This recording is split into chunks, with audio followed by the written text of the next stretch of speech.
Hello everyone, मेरा नाम रुरिति है और मेरे चैनल ट्यूशन मास्टर पर आप सभी का स्वागत है। मैं अपने इस चैनल पर स्टूडेंट्स के लिए उनकी स्टडी से रिलेटेड वीडियोस बनाती हूँ। मेरा ये यूट्यूब चैनल स्पेशली उन स्टूडेंट्स के लिए है जिनके पास फिजिक्स, केमिस्ट्री और मैथमेटिक्स सब्जेक्ट्स हैं। मेरे इस चैनल पर स्टूडेंट्स को ट्यूशन जैसे ही बेनिफिट्स मिलते हैं, वो भी बिल्कुल फ्री में। तो देर किस बात की, मेरे सभी वीडियोस को देखने के लिए मेरे चैनल को सब्सक्राइब करें, साथ ही बेल आइकन को भी प्रेस करें ताकि मेरी हर नई वीडियो का नोटिफिकेशन आपको सबसे पहले मिले। और हाँ, अगर ये वीडियो आपको पसंद आए तो इस वीडियो को लाइक करें और अपने फ्रेंड्स के साथ शेयर करना मत भूलिएगा। तो चलिए आज का टॉपिक शुरू करते हैं।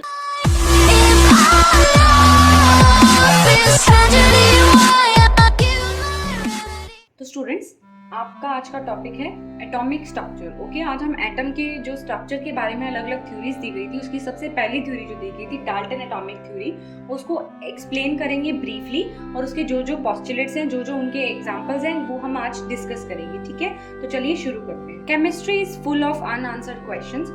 One of the first questions of the people have been asking since ancient times, what is the world made of?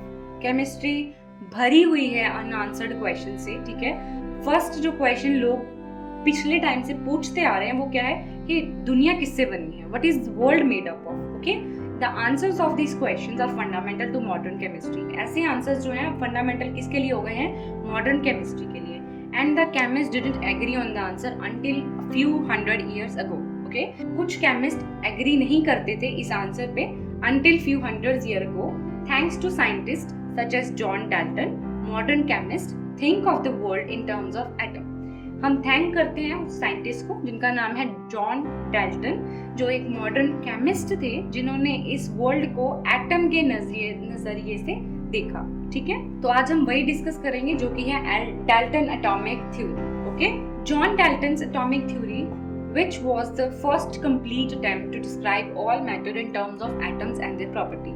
Dalton atomic theory पहली complete attempt था जिसमें मैटर के सारे चीजों को उन्होंने एटम्स और उसकी प्रॉपर्टीज के टाइम पे डिस्कस किया था। ओके, डिस्क्राइब किया था। Even if we can't see atoms with our naked eyes, properties of matter such as colour, phase and even smell can from interactions on a atomic level.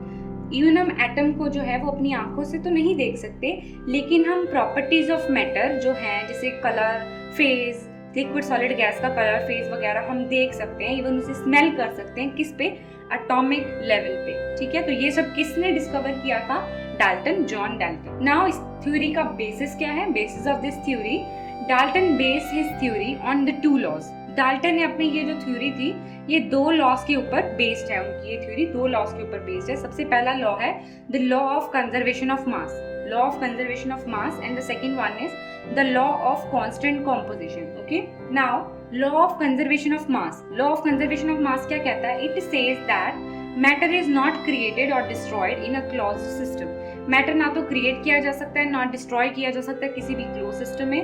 That means if we have a chemical reaction, इसका मतलब है अगर हमारे पास कोई chemical reaction है, the amount of each element must be same in the starting material and the product. Okay, तो इसका मतलब ये है अगर हम कोई केमिकल रिएक्शन कर रहे हैं तो ईच एलिमेंट जो हम स्टार्टिंग में ले रहे हैं और जो हमें प्रोडक्ट मिलेगा हमें वो सेम होना चाहिए। ठीक है, we use the law of conservation mass every time we balance equation. जब हम केमिकल इक्वेशंस को बैलेंस करते हैं तो हम law of conservation of mass ही लेते हैं कि जितना हमने एलिमेंट का अमाउंट स्टार्टिंग में यूज किया था उतना ही प्रोडक्ट का मास हमारे पास आया है या नहीं आया है, तो इसी हम बोलते हैं लॉ ऑफ कंजर्वेशन ऑफ मास। ठीक है, हम इसी लॉ को यूज करते हैं जब भी हम कोई इक्वेशन को बैलेंस करते हैं, केमिकल इक्वेशन को बैलेंस करते हैं। तो फर्स्ट लॉ तो यही था, the law of conservation of mass. Now the second one is the law of constant composition. ये क्या कहता है, says that the pure compound will always have the same proportion of same elements. जो भी pure compound होगा हमारे पास उसकी same proportion होगी सेम एलिमेंट्स पे। ठीक है, सेम प्रोपोर्शन होगी सेम एलिमेंट्स पे of the same elements. For example, the molecular formula of NaCl, that is table salt, contain the same proportion of the elements sodium and chlorine, no matter how much salt you have and where the salt came from. Molecular formula of NaCl यानी जो हमारा table salt होता है उसकी same proportion of elements होते हैं। उसमें elements कौन कौन से हैं हमारे पास, sodium and chlorine. No matter कितना सॉल्ट है तुम्हारे पास, तुमने वो सॉल्ट कहाँ से खरीदा है, तुम कहाँ से लाए हो या वो कहाँ से बना है, कोई मतलब नहीं रखता, उसमें Na और Cl की सेम प्रोपोर्शंस रहेंगे तभी वो स्टेबल सॉल्ट बना है। ठीक है, तो इसे बोलते हैं लॉ ऑफ कांस्टेंट कॉम्पोजिशन। ठीक है, जो प्योर कंपाउंड हमारे पास बना है उसके जो एलिमेंट्स हैं उनका प्रोपोर्शन हमेशा सेम रहेगा। ठीक है, इसे बोलते हैं लॉ ऑफ कांस्टेंट कॉम्पोजिशन। सबसे अच्छा एग्जांपल इन सब थ्योरीज में, डाल्टन की हर थ्योरी के जो पोस्टुलेट्स हैं उनमें NaCl का एग्जांपल बेसिकली फिट होता है। ठीक है, तो सबसे पहला तो लॉ ऑफ कांस्टेंट कॉम्पोजिशन में फिट हो रहा है कि NaCl जो है उनके जो दोनों एलिमेंट्स हैं सोडियम और क्लोरीन वो जो है सेम प्रोपोर्शन में होते हैं। ठीक है, ताकि वो हमें प्योर कंपाउंड सॉल्ट दे सके। ठीक है, जैसे हमारे पास ये थ्योरी है, देखो इसमें जो NaCl की जो प्रोपोर्शंस हैं वो सेम है। ठीक है, प्रोपोर्शन इन द सेंस कि अगर मैंने 15 Na के लिए तो 15 ही Cl के लूंगी। ठीक है, 15 NaCl हो जाएगा वो। अब बात करते हैं डाल्टन्स थ्योरी पार्ट 1 की, मतलब उनका पहला पोस्टुलेट या जो पहला उन्होंने चीज बोली थी वो क्या थी? All matter is made up of atoms. Her matter किससे बना है? एटम से। Okay, Dalton hypnotized that the law of conservation of mass and the law of definite proportions could be explained using the ideas of atoms। उन्होंने सोचा कि जो conservation of मास और जो लॉ ऑफ डेफिनेट प्रोपोर्शंस है वो किस तरह आइडिया से यूज किए जा सकते हैं, एटम्स के आइडिया से एक्सप्लेन किए जा सकते हैं। He propose that all matter is made up of tiny indivisible particles called atoms. तो उन्होंने क्या एक्सप्लेन किया कि जो हर मैटर है जो भी हमारे पास है वो टिनी इनडिविजिबल पार्टिकल से मिलकर बना है, जो जिनको हम बोलते हैं atoms, which he imagined solid, massy, hard, impenetrable, movable particles। Okay, तो उन्होंने क्या इमेजिन किया? एक सॉलिड, मासी, हार्ड और मूवेबल पार्टिकल है जो कि उन्होंने एटम को बोला। ठीक है, अब उनका पार्ट 2 क्या था? All atoms of a given element are identical in mass and properties. जो भी एटम्स हैं उनके जो गिवन एलिमेंट्स हैं वो आइडेंटिकल होंगे मास में भी और प्रॉपर्टीज में। Dalton propose that every single atom of an element such as gold is the very same other element. Okay, तो उसमें क्या बोला? डाल्टन ने प्रपोज किया जो हर सिंगल एटम है किसी भी एलिमेंट का, जैसे गोल्ड का अगर कोई भी सिंगल एटम है मेरे पास, तो थ्रू आउट द एलिमेंट वो एटम जो है वो सेम रहेगा। ठीक है, he also noted that the atoms of one element differ from atoms of other elements. ठीक है, उन्होंने ये भी डिस्कवर किया कि एक एलिमेंट का एटम दूसरे किसी एलिमेंट के एटम से अलग दिखता है, यानी अलग होता है। ठीक है, they have mass, same mass in size, उनके मास और साइज सेम हो सकते हैं लेकिन वो डिफर करते हैं फिर भी किसी दूसरे अदर एलिमेंट से। ठीक है, अब उसके बाद डाल्टन की पार्ट 3 की जो उनका पोस्टुलेट था वो क्या था? कंपाउंड्स आर कॉम्बिनेशन ऑफ 2 और more different types of atoms.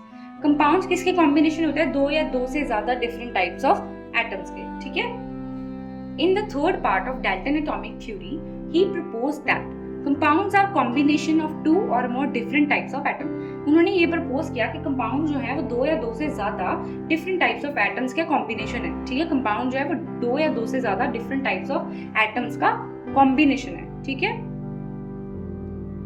Atoms are indivisible, ये तो हमने बता दिया, एटम जो है वो इंडिविजिबल है। They will always combine in simple whole number ratio.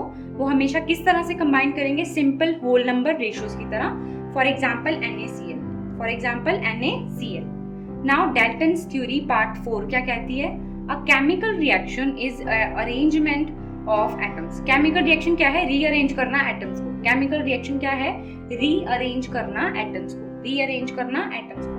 In the fourth and the final part of Dalton atomic theory, he suggested that chemical reactions doesn't destroy or create atoms। उनके final और fourth part में उन्होंने क्या suggest किया कि जो chemical reactions होते हैं ना वो ना तो डिस्ट्रॉय करते हैं ना ही क्रिएट करते हैं एटम्स को। ठीक है, दे मेयरली रीअरेंज द एटम्स। वो ना तो उन्हें एटम्स को डिस्ट्रॉय करते हैं ना नए बना देते हैं, वो सिर्फ उन एटम्स को रीअरेंज करते हैं, वो सिर्फ उन एटम्स को रीअरेंज करते हैं। Using our salt example again, when sodium combine with chlorine to make salt, both the sodium and chlorine atom still exist, they simply rearrange to form a new compound। सबसे ज्यादा मैंने बोला तो Dalton की हर theory में आप ये example ले सकते हो। सॉल्ट पिछला भी मैंने NaCl ही दिया जिसमें all compounds make of pure compound वाला, उसके बाद ये वाला भी क्या है, सॉल्ट के एग्जांपल को मैं यूज करूँ अगर मैं सोडियम और क्लोरीन को जोड़ रही हूँ सॉल्ट बनाने के लिए, लेकिन बोथ सोडियम और क्लोरीन वहाँ एटम्स एग्जिस्ट करते हैं स्टिल। सॉल्ट तो बन गया लेकिन सोडियम और क्लोरीन के जो एटम्स हैं वो अभी भी वहाँ एग्जिस्ट करते हैं, अभी भी वहाँ हैं।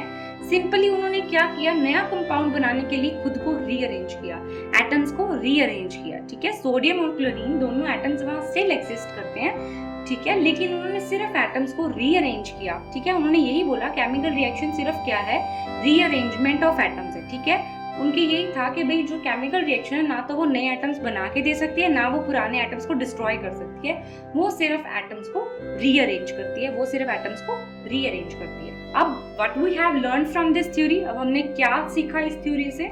The answer is a lot, बहुत कुछ। For instance we know that atoms are not indivisible, हमें ये पता लग गया कि एटम इंडिविजिबल है, मतलब उन्हें बांटा नहीं जा सकता, as stated in the part one में मैंने ये बात बोली थी, because they are made up of protons, neutrons and electrons, ठीक है, बिकॉज वो किससे बने हैं, प्रोटॉन्स, न्यूट्रॉन्स एंड इलेक्ट्रॉन्स।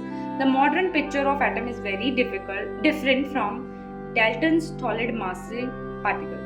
आज की एटम की जो मॉडर्न पिक्चर है वो डाल्टन्स की सॉलिड मासी हार्ड एंड पार्टिकल से बहुत डिफरेंट है, ठीक है। Part 2 of Dalton theory had to be modified after mass spectroscopy experiments demonstrated that the atom of the same element can have different masses because the number of neutrons can be vary from different isotopes of the same element। इसने ये बता दिया, second part में उन्होंने ये बोला था कि जितने भी एलिमेंट्स होंगे उनके सेम जो मासेस होंगे, उनके जो एटम्स होंगे उनके सेम मासेस होंगे या सेम साइज होगा, लेकिन जब हमने मास स्पेक्ट्रोस्कोपी पढ़ी या उसको एक्सपेरिमेंट्स को किया तो हमें ये पता लगा कि अलग अलग एटम्स जो हैं, अलग सेम एलिमेंट के अलग अलग जो एटम्स हैं उनके डिफरेंट मासेस हो सकते हैं, because number of neutron very करेंगे अगर उसमें डिफरेंट आइसोटॉप्स हैं। एक ही एलिमेंट में डिफरेंट आइसोटॉप्स होते हैं, आइसोटॉप्स की वजह से वहाँ न्यूट्रॉन्स अलग होंगे, नंबर ऑफ न्यूट्रॉन्स बढ़ जाएगा, चेंज हो जाएगा, उस वजह से एटम का डिफरेंट मासेस हो जाएंगे, ठीक है। तो इस मास स्पेक्ट्रोस्कोपी से हमें ये पता लगा कि जो एटम्स हैं सेम एलिमेंट के अंदर उनके डिफरेंट मासेस हो सकते हैं because of neutrons,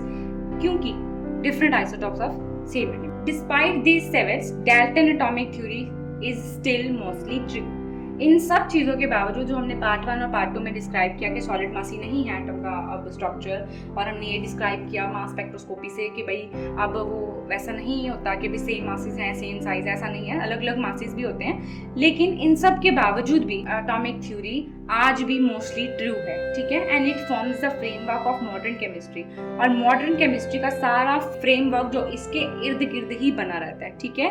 scientist have even developed the technology to see the world on an atomic level. Scientist ने अब ऐसी टेक्नोलॉजी डेवलप कर ली है जिससे वो वर्ल्ड है उसे एटॉमिक लेवल पे देख सके। आज के टाइम पे टेक्नोलॉजी इतनी बढ़ चुकी है कि हम वर्ल्ड को, उसी वर्ल्ड को जिसने उन्होंने थ्योरी के रूप में देखा था, हम सामने प्रत्यक्ष रूप से उस वर्ल्ड को एटॉमिक लेवल के थ्रू देख सकते हैं। तो आज का हमारा डाल्टन एटॉमिक थ्योरी का टॉपिक यहीं पे फिनिश होता है। तो स्टूडेंट्स, ये था हमारा आज का टॉपिक। उम्मीद है आपको आज का टॉपिक अच्छी तरह से समझ आ गया होगा। फिर भी इस टॉपिक से रिलेटेड आपकी कोई क्वेरी या क्वेश्चन हो तो आप मुझे इंस्टाग्राम पर मैसेज भेज सकते हैं। और हाँ, अपने चैनल ट्यूशन मास्टर को सब्सक्राइब करना मत भूलिएगा। धन्यवाद।